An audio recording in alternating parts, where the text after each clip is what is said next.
గర్జించే సింహం ఇక్కడ దేని గుర్తో తెలుసా? శ్రమలతో నిండిన జీవితానికి గుర్తు. నువ్వు నీతిగా బ్రతుకుతావు, యేసయ్యా యేసయ్యా అంటావు, ఉదయం లేచి అరుణోదయ ప్రార్థన చేస్తావు, సాయంత్రం కుటుంబ ప్రార్థన చేస్తావు. నీకు తెలిసినంత వరకు ఎక్కడా దారి తప్పిపోకుండా నికార్సైన క్రైస్తవ జీవితం జీవిస్తావు. ఈవెందో అయినా సాతాను ఏం చేస్తాడో తెలుసా? శ్రమలనే ఆయుధం ద్వారా నీ విశ్వాసాన్ని కదిలించాలని ప్రయత్నం చేస్తాడు. అనారోగ్యం అనే ఆయుధం ద్వారా, ఆర్థిక ఇబ్బందులనే ఆయుధం ద్వారా, అప్పులనే ఆయుధం ద్వారా, అసమాధానం అనే ఆయుధం ద్వారా రకరకాల శ్రమలనే ఆయుధాలు నీ మీద సంధించి విశ్వాసంలో నుంచి నిన్ను తొలగించాలి. ఇది గర్జించే సింహం చేసే పని. నీవు అనుకుంటావు, నేనింత భక్తిగా బ్రతికే కదా, నేనింత ప్రార్థన చేస్తున్నాగా, నాకే ఎందుకు ఈ శ్రమలో, నాకే ఎందుకు ఈ కష్టాలు, చిన్నప్పటి నుంచి దేవుడు దేవుడని దేవుని కొరకు బ్రతికిన నా బ్రతుకులోనే నాకెందుకు ఈ అవమానాలు? వాడున్నాడుగా, వాడికి దేవుడనే భయం లేదు.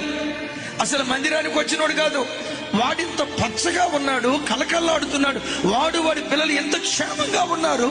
దేవుడు దేవుడని దేవుని కొరకు పరిగెత్తిన నా బ్రతుకులో ఎందుకు ఈ కష్టాలు అని చెప్పి శ్రమల ద్వారా, కష్టాల ద్వారా నీ విశ్వాసాన్ని కదిలించాలని ప్రయత్నం చేస్తాడు. వాడు వచ్చి అంటాడు, ఏమమ్మా దేవుడు దేవుడు దేవుడు అని పరిగెత్తా ఏం చేశాడమ్మా దేవుడు?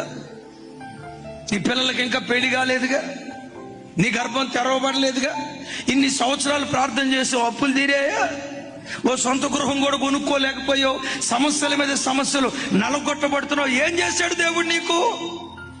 శ్రమలనే గర్జించు సింహం నీ బ్రతుకులో ఎదురై శ్రమల ద్వారా నీ భక్తిని మింగి క్రీస్తులో నుంచి నిన్ను వేరు చేయాలని ప్రయత్నం చేస్తాడు.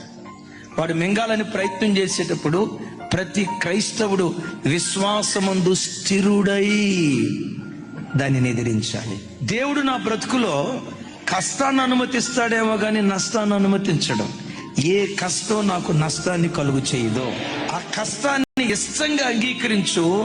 రాగల కాలములో శత్రువు సిగ్గుపడేటట్లుగా వాడి ఎదుట నీ తల దేవుడు పైకెత్తునుగాక.